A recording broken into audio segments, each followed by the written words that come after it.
le pouvoir de ton absence. Voici ce qui se passe si tu t'éloignes de celui ou celle qui ne t'a pas valorisé. Aujourd'hui, tu vas découvrir le pouvoir transformateur de ton absence. Que se passe-t-il quand tu décides de t'éloigner de quelqu'un qui ne t'a jamais valorisé? Explorons ensemble comment le distancement peut être un acte d'amour-propre, une leçon et, surtout, un outil pour que l'autre personne apprenne la valeur de ce qu'elle a perdu. Ce contenu te plongera dans l'histoire d'une protagoniste qui a décidé de s'éloigner et tu découvriras chaque détail de ce que cela a provoqué dans sa vie et dans celle de la personne qui ne la valorisait plus. Dans ce voyage, je veux que tu te sentes identifié et que tu emportes de puissantes leçons sur l'amour-propre et l'importance de ne pas mendier de l'affection. Si jamais tu t'es senti peu valorisé, si tu as tout donné sans recevoir la même chose, cette vidéo est pour toi. Prépare-toi à voir ce qui se passe lorsqu'une personne précieuse décide de s'éloigner et de poser des limites. Au final, tu n'auras pas seulement appris quelque chose sur la protagoniste, mais aussi quelque chose de crucial sur toi-même et sur ce que tu mérites. Permets-moi de te faire une promesse. Après cette vidéo, tu auras les outils pour comprendre pourquoi, parfois, s'éloigner est la meilleure option et comment cela impacte ceux qui n'ont pas su apprécier ta présence. Tu vas voir que ton absence, loin d'être une perte, peut se transformer en une leçon, en une opportunité pour que les autres reconnaissent la valeur que tu avais dans leur vie. Tu constateras que lorsque tu décides de partir, tu te libères non seulement de relations toxiques ou déséquilibrées, mais que tu commences aussi à voir qui était réellement prêt à apprécier ce que tu étais et ce que tu offrais. Avant de commencer, je te serais reconnaissant si tu pouvais liker la vidéo, cela m'aiderait à continuer de diffuser cette philosophie. Si tu n'es pas encore abonné, je te recommande de t'abonner et d'activer la cloche pour ne manquer aucune vidéo. Maintenant, laisse-moi te raconter une histoire. Laura se souvenait des premiers jours de sa relation avec un mélange de nostalgie et de confusion. Au début, il était chaleureux et affectueux, un homme qui semblait l'avoir vraiment comme personne ne l'avait fait auparavant. Cependant, cette lueur s'est progressivement éteinte, remplacée par une obscurité qui a commencé à recouvrir peu à peu chaque aspect de sa vie. Au départ, Laura pensait que ces discussions, ces silences prolongés et ces commentaires acerbes étaient normaux. Des choses de couple, se répétait-elle. Mais chaque fois, elle se sentait de plus en plus piégée dans une spirale de mots qui blessaient plus qu'ils ne construisaient.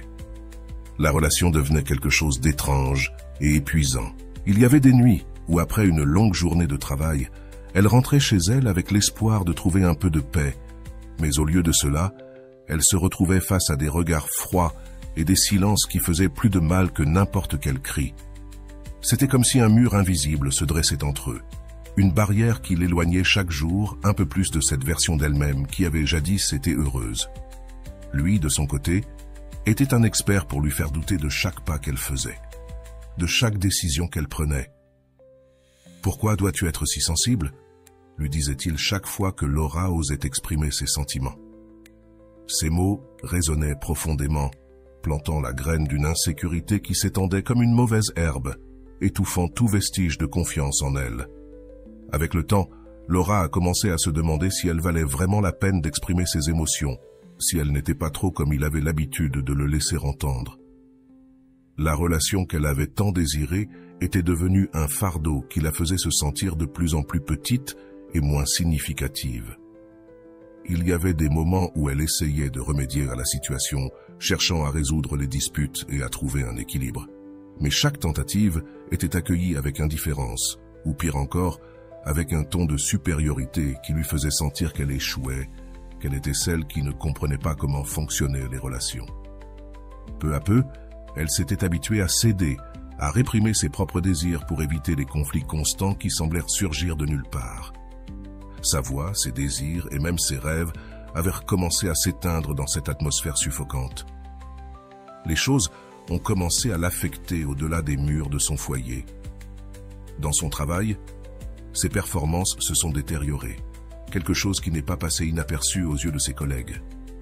Quelqu'un lui a dit un jour « On dirait que tu t'es éteinte, Laura, tu n'as plus la même énergie qu'avant. » Cette phrase l'a glacée, car elle savait que c'était vrai. La relation l'avait transformée, et pas nécessairement pour le meilleur.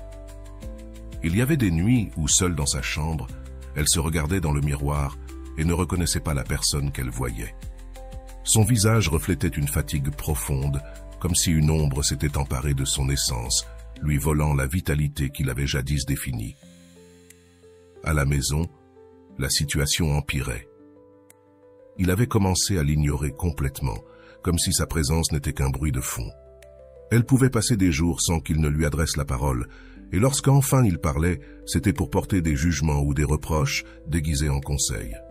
« Tu devrais être plus compréhensive, moins émotionnelle », lui disait-il, comme si ses sentiments étaient un défaut qu'elle devait corriger. Laura, cependant, commençait à se rendre compte qu'elle était façonnée par quelqu'un qui ne valorisait pas son essence, quelqu'un qui désirait qu'elle s'adapte à une version de femme qui n'était pas la sienne. Avec le temps, la sensation d'être perdue est devenue un fardeau qui affectait sa santé. Les nuits d'insomnie devenaient de plus en plus fréquentes. Elle restait éveillée, regardant le plafond, repassant chaque mot, chaque scène, se demandant si c'était vraiment elle qui échouait, ou si cet amour pour lequel elle avait tant lutté n'existait tout simplement pas. Son esprit était devenu un endroit chaotique et sombre, un espace rempli de doutes et de peurs, qui semblait se nourrir de chaque silence, de chaque mépris qu'il lui prodiguait. Chaque jour, Laura se levait avec moins d'énergie et plus de fatigue, et pourtant, elle s'efforçait de rester ferme, de maintenir une apparence de normalité qui cachait le tourbillon émotionnel qu'elle vivait à l'intérieur. Les émotions réprimées commencèrent à se manifester sous forme d'anxiété, d'une profonde tristesse qui la suivait à chaque pas et qui semblait ne jamais avoir de fin. Elle en était arrivée au point d'éviter de sortir avec des amis ou des membres de sa famille, pour ne pas avoir à donner d'explications sur son état, sur la relation qui, sans s'en rendre compte, l'avait isolée de tout ce qu'elle aimait. Un après-midi, alors qu'ils partageaient un dîner en silence, Laura osa demander s'il l'aimait encore. Lui, sans même lever les yeux, répondit avec une froideur qui la laissa sans voix. « Ça dépend de ce que tu entends par amour. » À ce moment-là, elle sentit quelque chose en elle se briser, comme si ces mots avaient couronné ce qu'il restait de son espoir. La froideur de sa réponse était la confirmation de ce qu'elle avait craint pendant si longtemps. Il n'était pas prêt à donner ce dont elle avait besoin. Au fil des jours, Laura se rendit compte qu'elle était piégée dans un cycle de dévalorisation qui l'avait complètement consumée. Il semblait apprécier sa position de pouvoir émotionnel, sachant qu'elle revenait toujours, qu'elle tentait toujours de réparer ce qu'il détruisait avec ses mots et son indifférence. Mais bien qu'elle essayât de se convaincre que son amour suffirait pour deux, au fond d'elle, elle savait que ce n'était pas suffisant. Elle sentait que son essence s'effondrait, que sa lumière intérieure s'éteignait lentement dans une relation qui, loin de la nourrir, la vidait complètement. La tempête émotionnelle que vivait Laura devenait de plus en plus intense. Les disputes qui étaient autrefois sporadiques faisaient désormais partie de son quotidien, avec des reproches constants et des accusations qui la faisaient se sentir coupable, comme si elle était la cause de tous les problèmes. Les mots qu'il utilisait, froids et calculés, semblaient conçus pour lui faire croire qu'elle ne valait pas assez, que son amour était insuffisant et qu'elle devait peut-être changer pour correspondre à ce qu'il désirait. Au fond, Laura savait que quelque chose n'allait pas du tout. Elle savait qu'une relation ne devrait pas ressembler à une prison émotionnelle.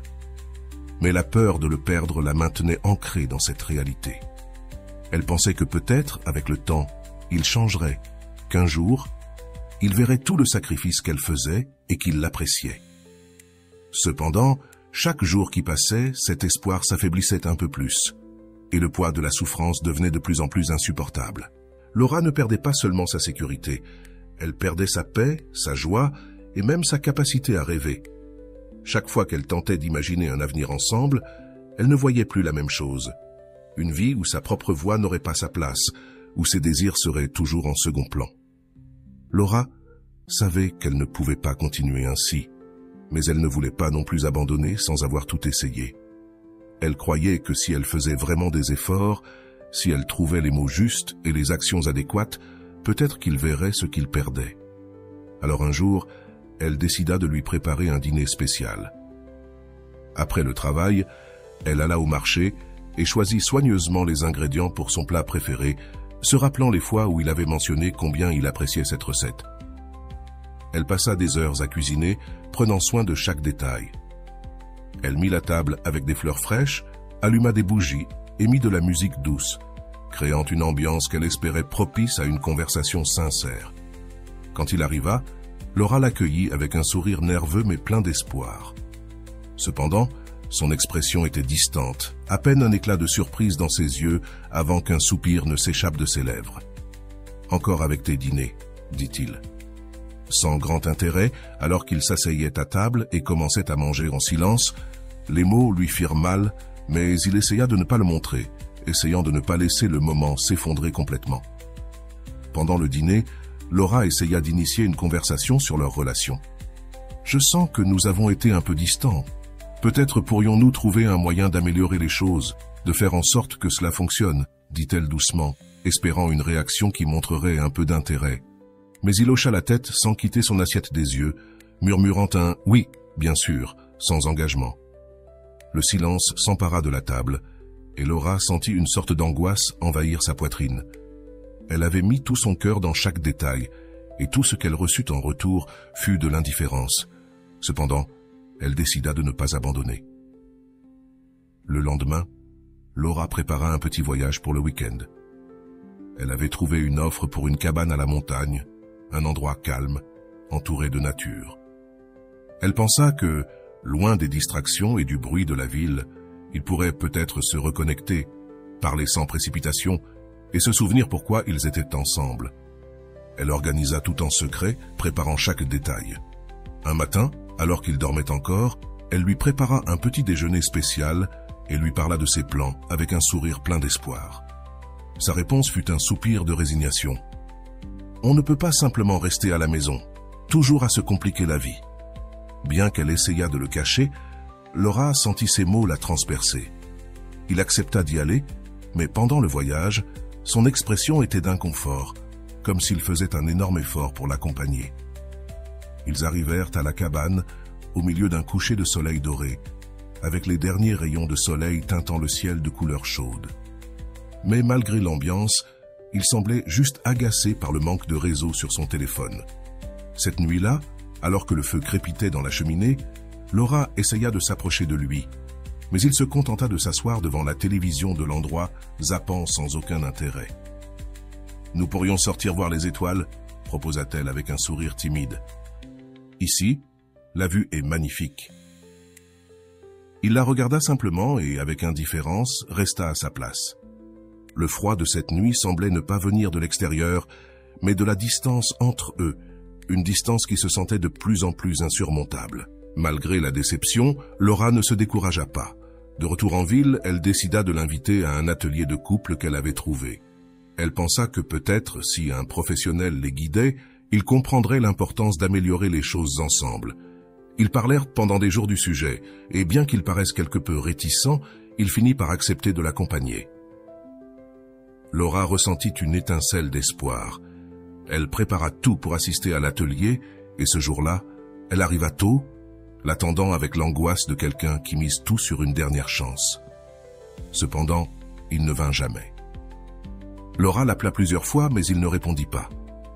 Elle se retrouva seule dans la salle d'attente, observant les couples qui entraient main dans la main, se regardant avec complicité et sentit son cœur se remplir d'une tristesse qu'elle avait du mal à contenir.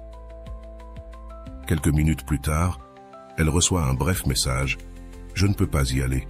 J'ai eu des complications au travail. » Pas d'excuses ni d'explications, juste une raison vague qui laissait entendre qu'il n'était pas prêt à faire le moindre effort. Les jours devenèrent de plus en plus difficiles. Un jour, Laura décida de lui écrire une lettre. Elle passa des heures devant le papier, ouvrant son cœur et exprimant chaque émotion qu'elle avait en elle. La lettre était pleine d'amour, mais aussi de supplications et de questions qui nécessitaient des réponses. C'était une tentative désespérée de comprendre pourquoi il ne la valorisait pas.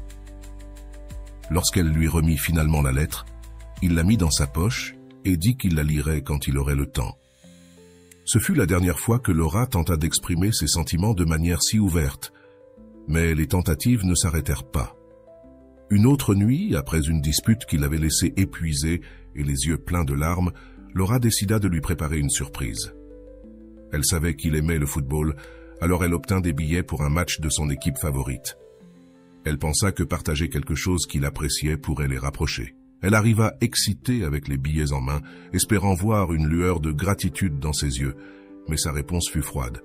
« Tu aurais pu me demander si je voulais y aller. » Ce commentaire fut comme une dague dans le cœur de Laura. Elle ne pouvait pas comprendre pourquoi, peu importe combien elle s'efforçait, il trouvait toujours une raison de rejeter ses tentatives.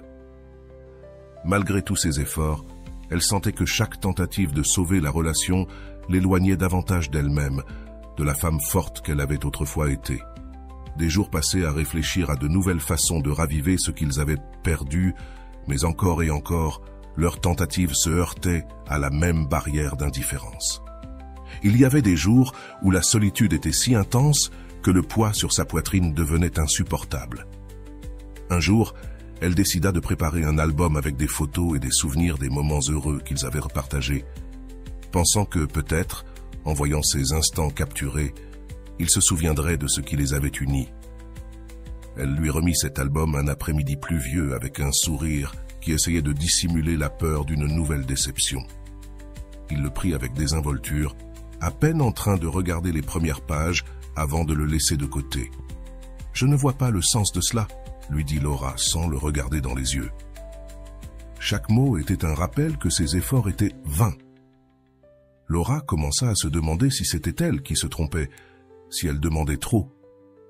Mais au fond, elle savait qu'elle ne voulait que de l'amour, ce genre d'amour qui se construit avec un effort mutuel, avec des gestes sincères et des mots qui guérissent.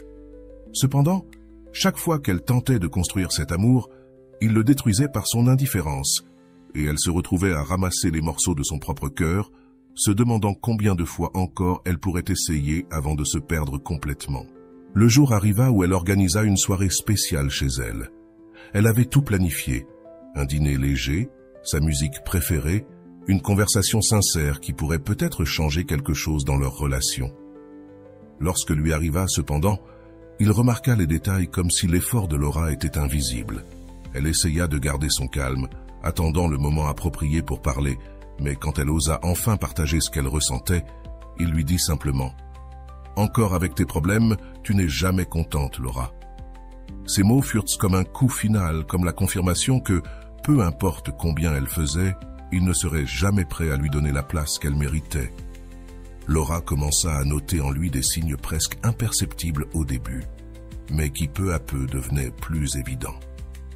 Après des mois de froideur et de distance, il y avait des jours où tout à coup, il la regardait à nouveau avec ses yeux qui autrefois l'avaient fait tomber amoureuse, des moments où il lui prenait la main de manière spontanée ou lui donnait un baiser inattendu sur le front.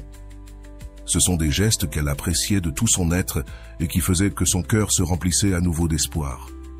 Peut-être que ces tentatives avaient porté leurs fruits, peut-être qu'il commençait à comprendre ce que cela signifiait pour elle. Une nuit en particulier, il rentra chez lui avec une bouteille de vin et un sourire chaleureux, comme au bon vieux temps. Il l'enlaça, la regarda dans les yeux et lui dit combien il l'appréciait. Laura sentit son cœur battre fort, presque incrédule qu'il soit là, devant elle, étant l'homme qu'elle avait attendu si longtemps. Ils passèrent la nuit entre rires et conversations profondes, partageant des souvenirs et faisant des promesses auxquelles elle voulait croire. C'était comme si toute la douleur des derniers mois avait disparu, comme si ses rêves d'un amour réel et sincère devenaient à nouveau possibles. Pendant quelques jours, les choses semblaient s'améliorer.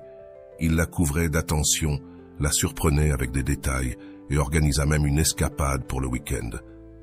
Laura se sentait heureuse, comme si enfin, il trouvait le chemin vers une relation authentique. Le voyage fut parfait. Il l'emmena dans un endroit près de la plage. Ils se promenèrent main dans la main et regardèrent le coucher de soleil ensemble en silence, échangeant des regards pleins de complicité. Pour la première fois depuis longtemps, Laura sentit que tous ses efforts en valaient la peine, que l'homme dont elle était tombée amoureuse était de retour. Cependant, comme une tempête qui se déchaîne de nulle part, tout changea au retour en ville. Dans les jours qui suivirent, il retrouva ses vieilles habitudes. La distance se réinstalla entre eux et son indifférence revint comme un coup qui la laissa sans voix. Il passa d'être affectueux à peine lui parler, de la regarder avec tendresse à l'ignorer comme si elle était invisible. Laura, confuse et blessée, se demandait ce qu'elle avait fait de mal, parce qu'après des moments si intimes et si beaux, il s'éloignait à nouveau sans raison apparente. Ce cycle se répéta plusieurs fois. Juste au moment où elle était prête à abandonner, il revenait avec un geste tendre, un regard qui semblait sincère, ou une invitation à dîner dans son restaurant préféré. Chaque fois que cela se produisait, Laura avait l'impression de ne pas pouvoir continuer. Abandonner cet homme, car peut-être qu'il luttait vraiment contre ses propres barrières pour être avec elle. Et chaque fois que ces éclairs d'amour apparaissaient, elle se remettait à s'investir complètement, croyant que cette fois-ci serait différente. Il y avait des nuits où il la traitait comme une reine, la comblait d'attention et lui murmurait des mots qui la faisaient rêver. Il lui parlait de l'avenir, de la façon dont ils pourraient voyager ensemble, de la famille qu'ils pourraient un jour former. Laura se laissait emporter par ses fantasmes, pleine d'illusions, se permettant de rêver d'une vie où il serait le compagnon qu'elle avait toujours désiré. Mais ces promesses s'évanouissaient aussi vite qu'elles apparaissaient. Du jour au lendemain, il se comportait de nouveau avec froideur, la laissant seule dans une réalité qu'elle avait du mal à affronter. C'était un amour intermittent, un amour qui apparaissait et disparaissait comme les vagues qui vont et viennent sur le rivage. Laura commença à vivre dans un état constant d'attente, espérant le moment où il redeviendrait l'homme attentionné et aimant qu'il laissait entrevoir de temps à autre. Mais l'autre face de cet amour, l'indifférence et le désengagement, la plongeait dans une tristesse de plus en plus profonde, une tristesse qu'elle ne pouvait partager avec personne, car qui comprendrait qu'elle était piégée entre l'amour et la douleur, entre l'espoir et la peur que tout ne soit qu'une illusion. Un après-midi, alors qu'ils se promenaient ensemble dans le parc, il lui prit la main et lui dit qu'il l'aimait, qu'il n'avait jamais ressenti quelque chose d'aussi fort pour quelqu'un. Laura resta silencieuse, sentant son cœur battre à tout rompre. Il semblait sincère. Ces mots avaient un poids qu'elle n'avait jamais ressenti auparavant. À cet instant, elle pensa que tout allait bien, que cette fois, il était prêt à se battre pour elle. Mais le lendemain, quand Laura l'appela pour savoir comment il allait, il ne lui répondit qu'avec des monosyllabes, comme si cette déclaration d'amour n'avait rien signifié. Laura commença à sentir qu'elle vivait deux relations distinctes avec la même personne. Dans l'une, il était l'homme de ses rêves, plein de tendresse et d'attention. Dans l'autre, il était distant et froid, la faisant se sentir insignifiante. Cette dualité la désorientait, car chaque fois qu'elle pensait à le quitter, il apparaissait avec un geste d'amour qui lui faisait douter, qui lui faisait croire que peut-être il la valorisait vraiment, mais qu'il ne savait pas comment le prouver de manière constante. Les jours heureux devenaient son refuge, l'espoir auquel elle s'accrochait pour ne pas renoncer. Et même si ces moments de bonheur étaient rares, quand ils se produisaient, il suffisait à lui faire oublier la douleur. Elle voulait croire qu'il changeait, qu'il apprenait à l'apprécier, et chaque fois qu'il lui promettait que les choses s'amélioreraient, Laura se remettait à s'investir avec l'espoir que cette fois-ci, tout serait différent. Cependant, le cycle se répétait. Parfois, il la surprenait avec des attentions qui semblaient pleines d'amour, comme lorsqu'il se présenta à son travail avec un bouquet de fleurs sans raison apparente. Laura sentit que tout en valait la peine à ce moment-là, qu'il faisait vraiment un effort. Mais comme toujours, la joie était éphémère. Peu de temps après, il recommençait à la traiter avec mépris, à la regarder comme si elle était un obstacle dans sa vie. Laura se retrouvait sur des montagnes russes, émotionnelles dont elle ne pouvait pas s'échapper, piégée entre l'amour et l'incertitude. Une nuit, il l'invita à dîner. Entre rires et verres de vin, il lui confia ses peurs et ses rêves. C'était une de ces nuits où tout semblait parfait, où Laura sentait qu'il parvenait enfin à établir une connexion réelle. Mais le lendemain matin, il ne lui adressa à peine la parole. Sa froideur était si déconcertante que Laura commença à douter de sa propre perception, se demandant si ces nuits de confidences et de promesses avaient réellement eu lieu ou si elles n'étaient qu'un mirage qu'elle avait idéalisé. L'amour intermittent de cet homme devint le centre de sa vie, un mélange de bonheur et d'angoisse qui consumait ses journées et ses pensées. Laura commença à sentir qu'elle perdait le contrôle de sa propre vie, piégée dans un cycle où les promesses d'amour et les gestes froids s'alternaient sans pitié, la laissant épuisée et émotionnellement vidée. C'était comme s'il savait exactement quand revenir pour maintenir vive son espoir, pour s'assurer qu'elle ne les abandonnerait pas. Chaque fois que Laura essayait de s'éloigner, il apparaissait avec un geste d'amour, un détail qui la faisait douter, et elle, sans pouvoir l'éviter, retombait dans ses bras, sentant que peut-être cette fois-ci, les choses seraient différentes. Mais le cycle continuait, et avec chaque répétition, Laura sentait que sa propre identité s'évanouissait. Sa vie était devenue le reflet de sa relation, un va-et-vient constant entre le bonheur et la douleur, entre l'illusion d'un amour parfait et la froide réalité d'un amour qui n'existait que par intermittence. Au fond, Laura savait que cet amour intermittent ne la rendait pas heureuse, mais chaque fois qu'elle tentait de prendre une décision définitive, il revenait avec une promesse, avec un « je t'aime » qui la désarmait. Sa vie était devenue un paradoxe, une lutte entre son désir et la réalité d'un amour qui n'était jamais constant. Laura ne savait pas comment elle était arrivée à ce point. Mais chaque fois qu'il disparaissait, le vide qu'il laissait dans sa vie se sentait comme un abîme. Passaient des semaines, même des mois, où il s'effaçait sans dire une seule parole. Au début, elle tentait de justifier cela, croyant qu'il avait peut-être besoin de temps pour ordonner ses propres pensées. Mais au fur et à mesure que le temps passait, l'absence se transformait en une agonie qui la consumait complètement. Elle ne pouvait s'empêcher de consulter son téléphone, espérant un appel ou un message qui ne venait jamais. Et chaque fois que l'écran restait silencieux, elle avait l'impression qu'une partie d'elle se brisait un peu plus. Il y avait des nuits où, après plusieurs tentatives infructueuses de l'appeler, Laura restait éveillée jusqu'à l'aube, imaginant qu'il pouvait être n'importe où, sauf avec elle, peut-être en train de rire ou de profiter de sa vie, tandis qu'elle languissait dans sa tristesse. Elle en était arrivée à un point où elle commençait à laisser des messages vocaux, essayant de sembler décontractée, dans l'espoir qu'en les écoutant, ils ressentent quelque chose, n'importe quoi, qui le ramène. Mais le silence qu'elle recevait en réponse la faisait se sentir invisible, comme si son amour n'avait aucune valeur. Parfois, Laura essayait de se calmer avec une touche d'humour, se disant que peut-être il avait été enlevé par des extraterrestres ou qu'il s'était perdu dans un endroit reculé du monde, peut-être coincé dans un raid de déo sur une île déserte, et c'était pour ça qu'il n'avait pas de réseau. Elle se disait cela entre des soupirs, essayant de s'arracher un sourire au milieu de sa tristesse. Mais ces petites blagues n'étaient qu'un soulagement momentané. La réalité était que l'abandon qu'elle ressentait était si profond qu'il commençait à affecter tous les aspects de sa vie. Elle se réveillait avec une boule dans l'estomac, le cœur battant la chamade à l'idée qu'il l'avait laissée pour toujours. Quand il revenait enfin, il apparaissait toujours avec la même excuse. « C'est que j'étais occupé. Tu sais comment c'est, le travail. » Et malgré l'absurde de son explication, Laura s'accrochait à elle, comme quelqu'un qui s'accroche à une bouée de sauvetage au milieu d'un naufrage. Elle l'accueillait à bras ouverts, avec un mélange de soulagement et de désespoir, et pendant quelques jours, tout semblait parfait.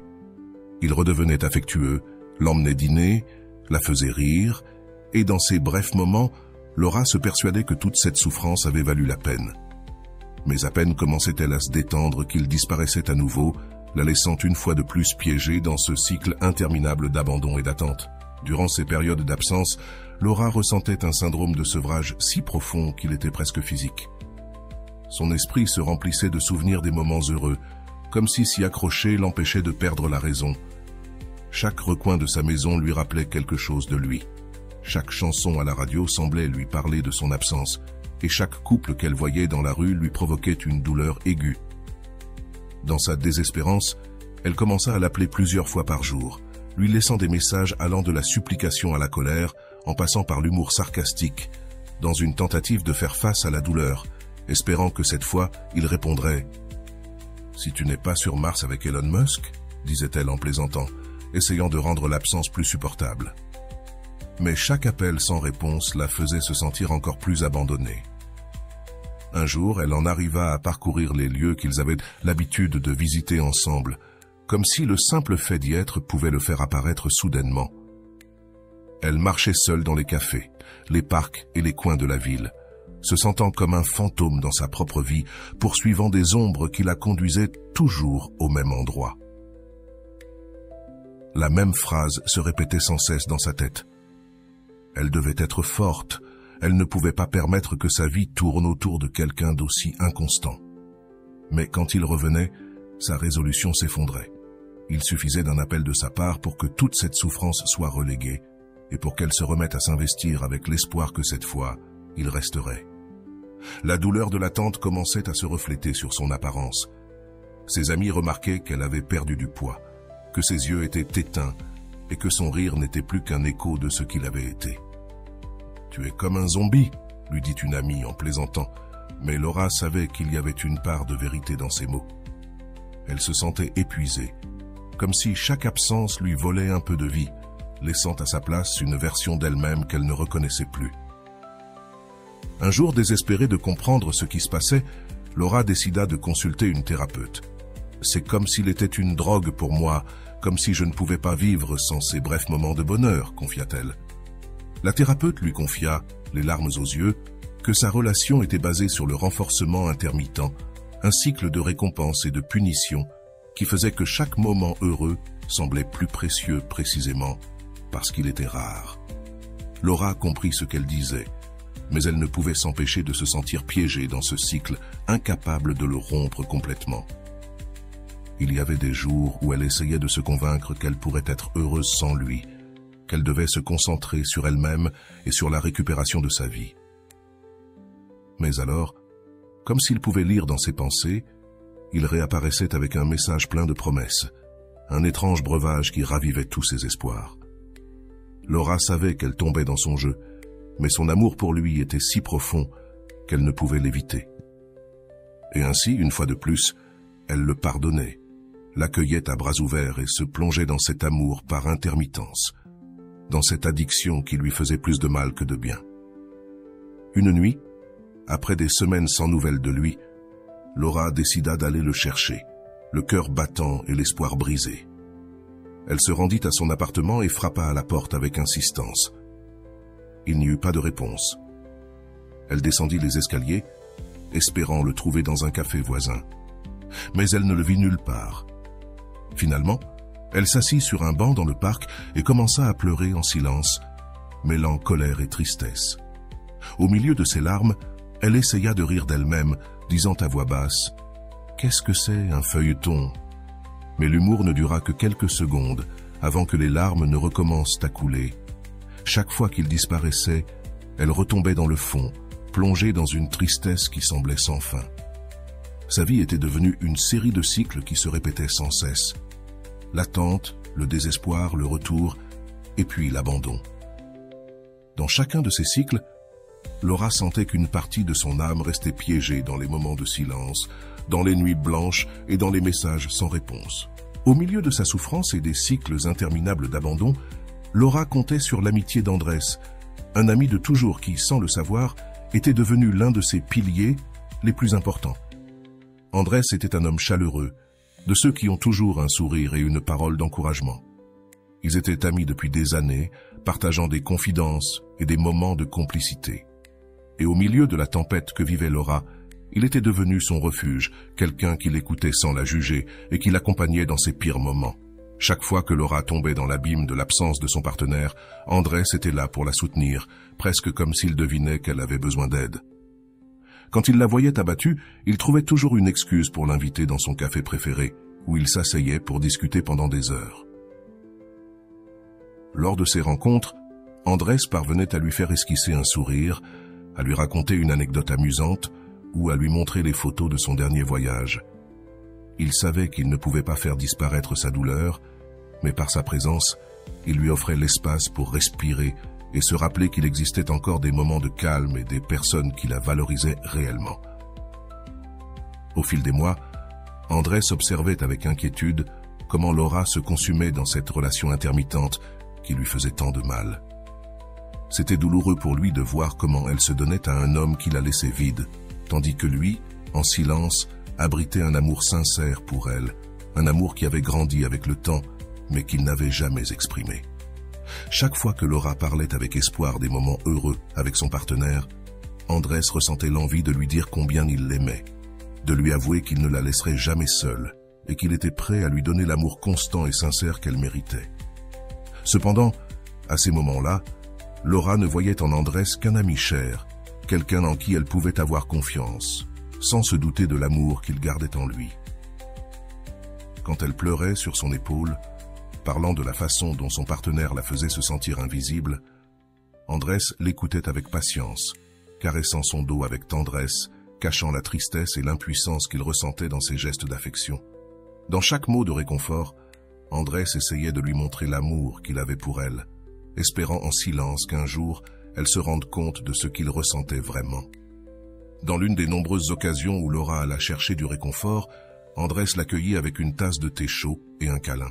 « Pourquoi reviens-tu toujours avec le cœur brisé ?» lui demanda-t-il doucement, d'un ton où l'on pouvait deviner la douleur que lui causait de la voir ainsi. Laura, sans se rendre compte du fond de cette question, soupira et sourit tristement. « Je crois que je suis idiote, Andrés. J'attends encore quelque chose qui ne se produira peut-être jamais. » Il serra les lèvres, essayant de ne pas montrer la frustration qu'il ressentait en entendant ces mots, et au lieu de cela, il l'embrassa plus fort, comme si ce geste pouvait soulager au moins un peu la douleur qui l'assaillait. Au fil des semaines, Andrés devient le confident de toutes les pensées et sentiments de Laura. Elle lui racontait chaque détail de sa relation, de la façon dont son partenaire la faisait se sentir comme une reine, juste pour l'abandonner sans explication. Andrés écoutait avec un mélange de tristesse et de résignation, voyant comment elle s'enfonçait dans une relation qui l'épuisait, tandis qu'il, en silence, souhaitait qu'un jour elle puisse le voir de la même manière, avec la même brillance dans les yeux qu'elle avait en parlant de quelqu'un qui ne lui apportait que de la douleur. Il y avait des jours où, après avoir passé des heures à l'écouter et à se consoler, il savait que Laura était aveuglée par un amour irrationnel, presque obsessionnel. Et bien qu'il veuille l'aider à voir la réalité, il ne trouvait pas comment le faire sans qu'elle le rejette ou ne s'éloigne de lui. Son amour pour elle était si profond qu'il était prêt à attendre d'être à ses côtés sans rien attendre en retour, car la seule chose qu'il désirait réellement, c'était qu'elle soit heureuse, même dans les bras d'un autre. Un après-midi, au cours d'une de leurs conversations, Laura éclata en larmes et confia à Andrés qu'elle avait l'impression de perdre le contrôle de sa vie. « Je ne comprends pas ce qui m'arrive, Andrés. Je sais que cette relation me détruit, mais je ne peux pas le quitter. C'est comme si j'étais piégé dans une sorte de folie, » lui dit-elle en pleurant, cachant son visage dans ses mains. Andrés la regarda avec une tendresse déchirante, conscient d'être le seul à pouvoir voir la situation avec clarté, tandis qu'elle restait piégée dans un sentiment qui la consumait. À ce moment-là, Andrés prit son courage à deux mains et prit doucement ses mains. « Laura, tu mérites quelque chose de mieux. Tu mérites un amour qui te fasse te sentir en sécurité, qui ne te fasse pas douter de ta valeur chaque fois qu'il disparaît, » lui dit-il d'une voix basse, sans oser en dire plus, craignant que toute déclaration explicite de son amour puisse l'éloigner. Laura, sans percevoir la profondeur de ses mots, lui sourit tristement et le remercia d'être toujours là, sans se rendre compte que dans ce remerciement se cachait le plus grand mépris pour quelqu'un qui, en silence, l'aimait sincèrement. La dynamique entre eux devient de plus en plus complexe. Andrés était conscient que son amour pour Laura était comme un poids qu'il portait en silence. Un amour qui ne serait jamais réciproque, car elle ne voyait en lui qu'un ami. Et bien que cela lui causât une profonde douleur, il ne pouvait abandonner l'espoir qu'un jour, elle ouvrirait les yeux et verrait l'amour inconditionnel qu'il lui offrait. Pendant ce temps, Laura continuait à vivre sa relation tumultueuse, de plus en plus enfoncée dans un abîme d'incertitude et de tristesse, incapable de voir que le vrai bonheur se trouvait auprès de quelqu'un qui avait toujours été à ses côtés. Il y eut un moment particulièrement difficile où son partenaire avait de nouveau disparu pendant des semaines. Laura, désespérée, alla chercher Andrés, se sentant au bord du désespoir. « Je ne sais pas quoi faire, Andrés. J'ai l'impression de perdre la tête, » lui dit-elle avec un regard perdu qui lui brisa le cœur. Andrés la prit dans ses bras, essayant de lui transmettre la sécurité dont elle avait besoin, et dans cette étreinte, il sentit que son amour pour elle était si fort qu'il pouvait supporter n'importe quoi, même son indifférence à ses propres sentiments. « Laura, je suis là pour toi. Je ne te laisserai jamais seule, » lui murmura-t-il, espérant qu'à travers ces mots, elle puisse trouver le réconfort que son partenaire ne lui avait jamais donné. Laura, ne comprenant pas le véritable sens de ces paroles, lui sourit avec gratitude et reposa sa tête sur son épaule, sans savoir que pour Andrés, ce geste signifiait tout. Il savait qu'il était piégé dans une relation platonique qui ne se transformerait probablement jamais en quelque chose de plus, mais son amour était si profond qu'il préférait être près d'elle, même si cela signifiait rester toujours dans l'ombre. Pour Laura, Andrés était son refuge, l'ami toujours prêt à l'accueillir à bras ouverts, le seul qui la comprenait vraiment. Cependant, dans son esprit, il n'était que cela, un ami, un confident, quelqu'un en qui elle pouvait avoir confiance sans réserve. Mais non, l'homme qui pourrait lui donner l'amour qu'elle désirait tant. La contradiction de sa vie était dévastatrice. Elle se sentait attirée dans une relation qui la blessait, tout en ignorant l'amour véritable de quelqu'un qui avait toujours été à ses côtés, prêt à faire n'importe quoi pour elle. Avec le temps, Laura a commencé à réaliser que son obsession pour son partenaire l'éloignait de la vie elle-même. Dans ces moments de lucidité, elle reconnaissait que peut-être Andrés avait raison, qu'elle méritait quelque chose de mieux. Cependant, chaque fois qu'elle envisageait l'idée de rompre définitivement avec son partenaire, quelque chose en elle la retenait. Elle était tellement immergée dans le besoin d'être aimée par celui qui ne l'aimait pas, qu'elle ne pouvait pas voir l'ampleur de l'amour sincère qu'Andrés lui offrait. Un amour qui, d'une certaine manière, la soutenait aussi dans ses moments les plus sombres. Cette nuit-là, au milieu de l'une de leurs nombreuses conversations, Laura remarqua qu'Andrés était particulièrement sérieux. Ils étaient sortis se promener en ville, une habitude qu'ils avaient maintenue depuis des années. Il avait l'habitude de l'écouter avec patience, mais cette nuit-là, quelque chose était différent. Leur regard était profond et chaque mot semblait porter un poids qui n'était pas là auparavant. Andrés, qui avait toujours été son refuge dans les moments de douleur, était sur le point de s'ouvrir d'une manière qu'elle n'avait jamais anticipée. Alors qu'ils marchèrent dans un parc tranquille, Andrés s'arrêta et la regarda avec une intensité qui la déconcerta. « Laura, j'ai besoin de te dire quelque chose », commença-t-il, la voix à peine tremblante. Elle le regarda, un peu déconcertée, mais attendit en silence. « Depuis que je te connais, j'ai toujours été à tes côtés. J'ai toujours été ton ami, ton confident. Et je l'ai fait parce que je t'aime. Parce que je t'ai toujours aimé, au-delà de ce que tu imagines. »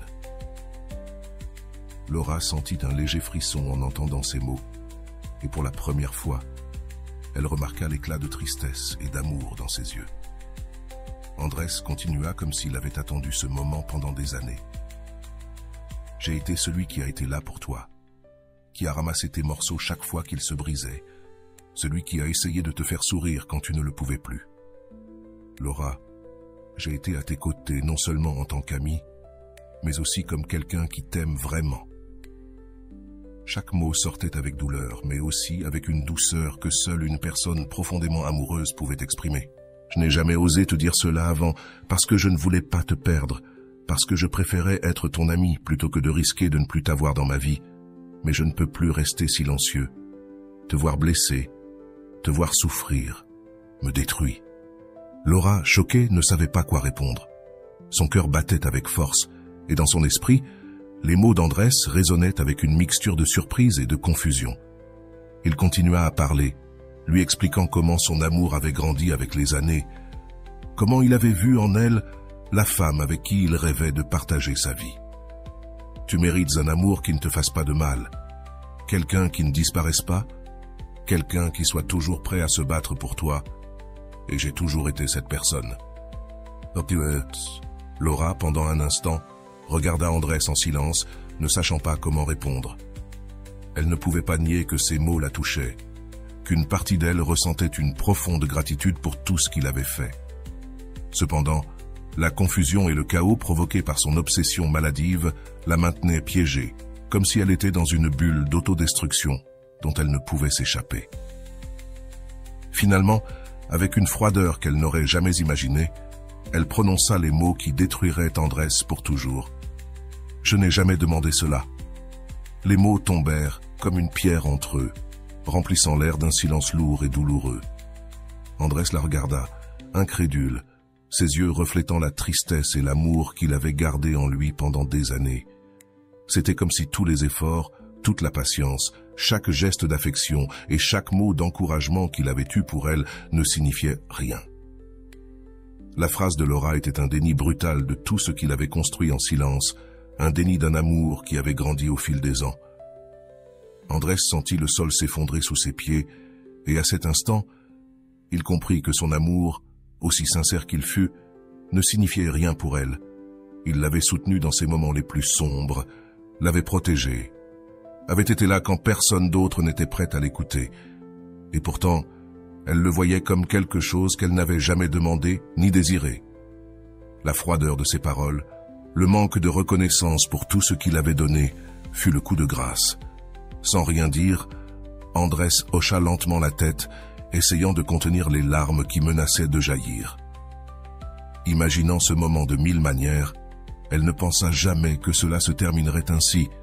Avec une voix brisée, à peine audible, elle lui dit « Tu as raison, Laura, tu ne me l'as jamais demandé, mais je l'ai fait parce que je t'aime. Et si cela ne signifie rien pour toi, alors je n'ai plus de raison de rester. » Andrés se retourna et commença à marcher dans la direction opposée, s'éloignant d'elle et de tout ce qu'il avait rêvé à ses côtés. Laura le regarda s'éloigner et, bien qu'une partie d'elle ait ressenti l'impulsion de le retenir, elle ne le fit pas. Son esprit était pris dans le chaos de leur relation, dans le besoin d'être aimée par quelqu'un qui ne lui apportait que de la douleur, et elle ne pouvait pas voir ce qu'elle venait de perdre. Cette nuit-là, Laura resta seule, regardant le vide qu'Andrés avait laissé dans sa vie. Pendant les jours suivants, elle tenta de continuer comme si rien ne s'était passé, mais quelque chose en elle avait changé. Le silence d'Andrés était un rappel constant des mots qu'elle lui avait dits, de la manière dont elle avait méprisé l'amour sincère de quelqu'un qui avait toujours été prêt à tout lui donner. Chaque jour qui passait, son absence devenait plus douloureuse, comme une blessure qui ne cessait de saigner. Ce fut alors qu'elle commença à réaliser l'ampleur de son erreur. Andrés n'avait pas seulement été un ami, il avait été la seule personne qu'il aimait vraiment, sans condition ni excuse. Elle se souvint de chaque geste, de chaque mot d'encouragement, de chaque moment où il avait été à ses côtés, tandis qu'elle s'effondrait à cause d'un amour qui ne la méritait pas. Elle se rappela des après-midi où il l'écoutait sans dire un mot, des jours où il la faisait rire malgré sa tristesse, des étreintes qui lui apportèrent la paix qu'elle n'avait jamais trouvée dans les bras de personne d'autre. Au milieu de cette réflexion, Laura sentit le poids de ses propres décisions, de la manière dont elle avait poursuivi quelqu'un qui ne lui donnait que des miettes, tout en rejetant la seule personne qui lui avait donné son amour sans rien attendre en retour. Elle comprit que son obsession avait été une sorte de folie, un jeu cruel qui l'avait éloignée de la seule personne qui la valorisait réellement. La perte d'Andrés laissa un vide si profond dans la vie de Laura qu'elle comprit, pour la première fois, l'ampleur de ses propres décisions. Elle ressentait un poids sur la poitrine, un mélange de regrets et de désillusion en réalisant qu'elle avait consacré des années de sa vie à quelqu'un qui ne lui donnait que des miettes, tout en rejetant l'amour sincère et désintéressé de quelqu'un qui avait toujours été à ses côtés. Elle se souvenait du dernier regard d'Andrés, de la tristesse dans ses yeux, et sentait qu'elle avait commis la pire erreur de sa vie en le laissant partir. Pendant des jours, Laura sombra dans un silence absolu. Elle ne voulait parler à personne et encore moins entendre la voix de celui qui avait été son partenaire.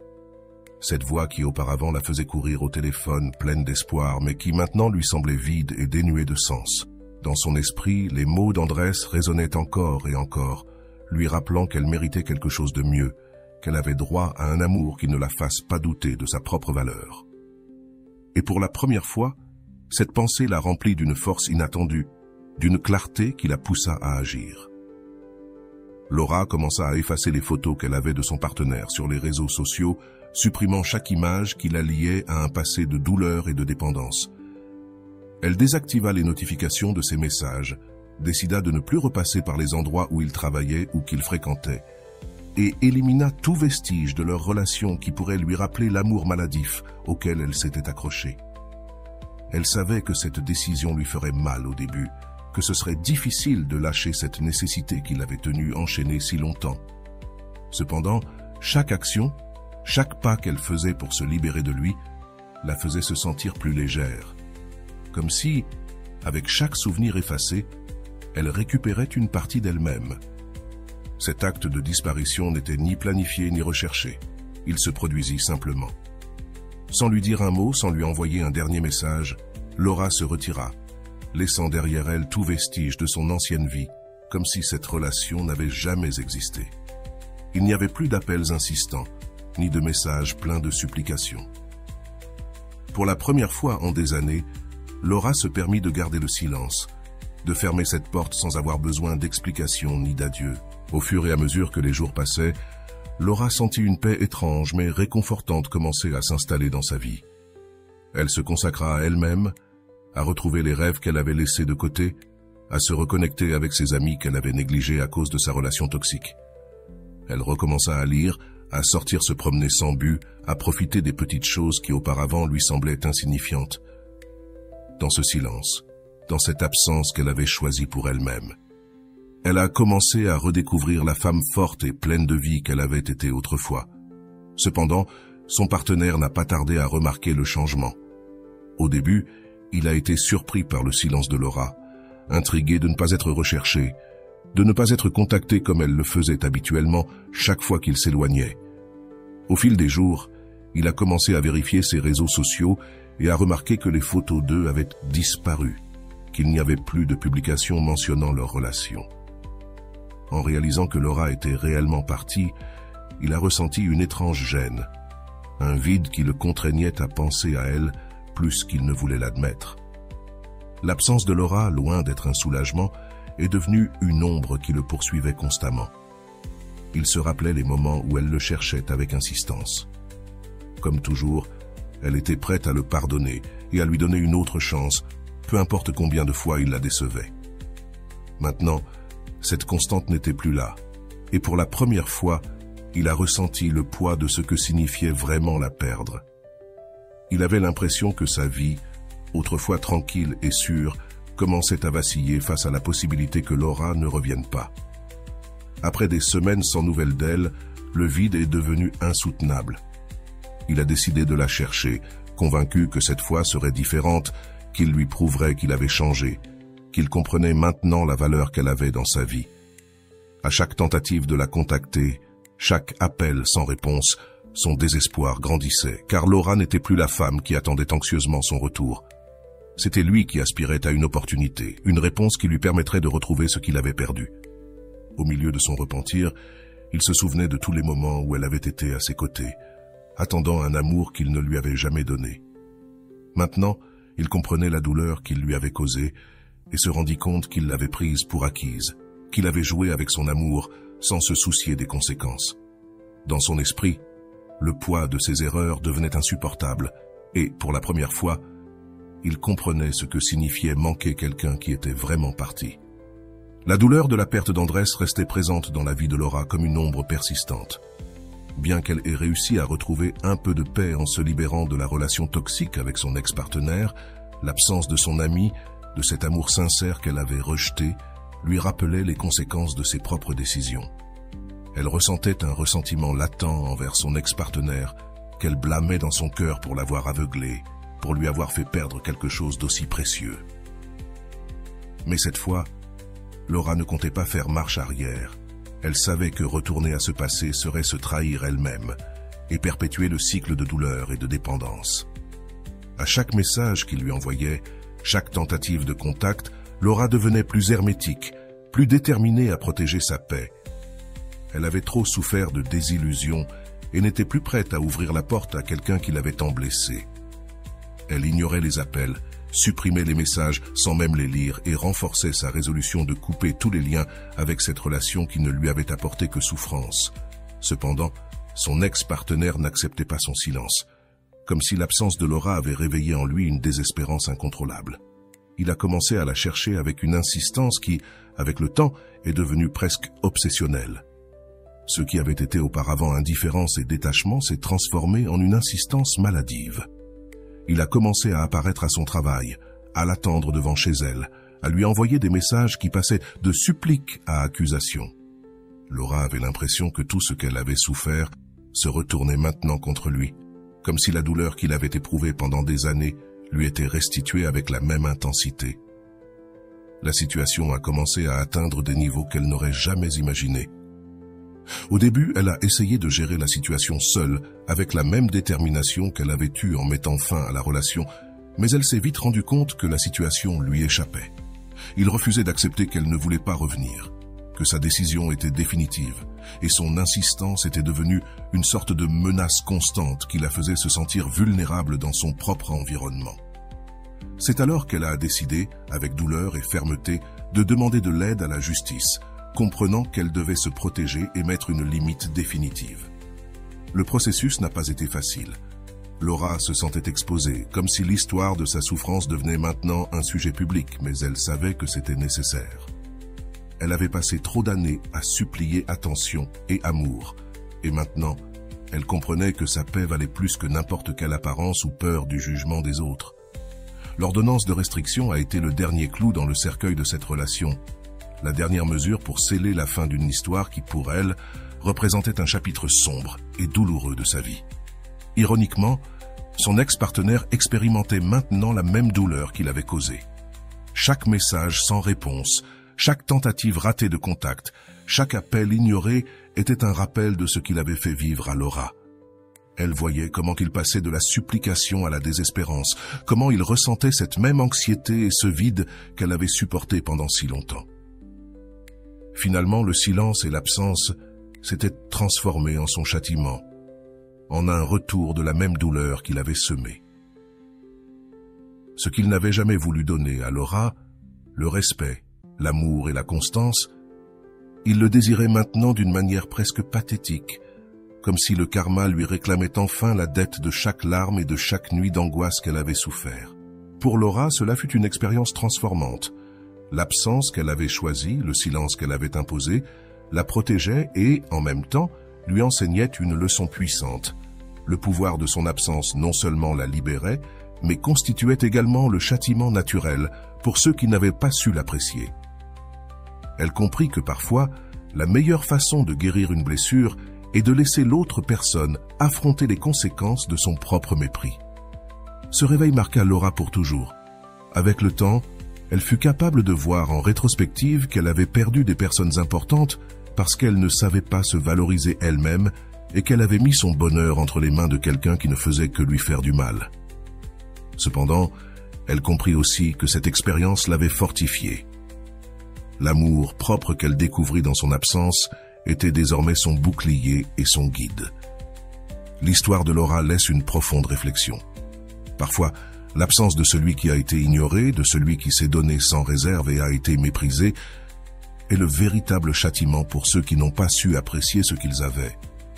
Pour analyser l'histoire de Laura, nous allons approfondir les éléments psychologiques et émotionnels qu'elle a traversés, en tenant compte de différentes perspectives de la psychologie et de l'amour-propre. Cette analyse sera guidée par des citations et des réflexions de divers psychologues et experts, dont Rolando, pour souligner comment son expérience d'absence et d'autodécouverte est une preuve puissante de l'effet transformateur de l'amour-propre et de la justice émotionnelle. Laura, comme beaucoup de personnes piégées dans des relations d'amour intermittentes, se confronta à ce que Rolando appelle la trappe de l'espoir, un phénomène où l'individu s'accroche à une relation toxique en espérant que les choses s'améliorent, que l'autre change. Cette espérance prolongée, dit Goycochea, est comme une corde qui attache l'individu à sa propre souffrance, lui faisant croire que son bonheur dépend de quelqu'un d'autre. La protagoniste resta piégée dans cette trappe émotionnelle, repoussant sa paix et son bien-être au profit d'un amour qui n'existait que dans son esprit et qui dépendait de moments sporadiques et vides. L'addiction émotionnelle que Laura ressentit est un exemple clair de ce que Harf décrit comme l'amour logique, un type d'amour qui n'est pas basé sur la réciprocité ni sur la liberté, mais sur la dépendance et la peur de l'abandon. Aref expliquait que l'amour véritable est une expression de liberté, un acte de générosité dans lequel les deux parties peuvent être elles-mêmes sans crainte. Cependant, Laura vivait piégée dans un amour intermittent, une relation qui renforçait son sentiment d'insuffisance et d'insécurité.